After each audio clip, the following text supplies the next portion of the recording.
Hello, Lisa Arana here, and thank you so much for joining me for another Assemble This video. I'm back again today with this beauty from the You Are My Always June 2020 sentiment kit. It's such an easy card to create with some simple Copic coloring and fun pattern paper layers. Plus there's all these great sentiments you can choose from to match your image in this kit. I have my images pre-stamped and my Copic markers all set and ready to go. I'll be using Y000, Y11, Y21, G12, N1, and N3 for the coloring process. And I'm just going to add this video to music so you can watch along as I create this card. There won't be any chatter, but I just love to see how a card comes together, and I hope to inspire you with my process as well. So let's get going.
here's the finished card with all those pretty layers of patterned paper to help feature the center panel.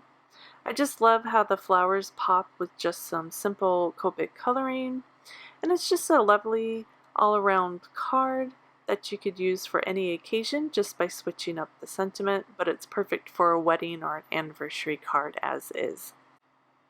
As always, I'll have the supplies listed in the description of this video. If you have any questions or sweet comment, post below. Thank you so much for watching. I hope you enjoyed, and I will see you next time. Bye.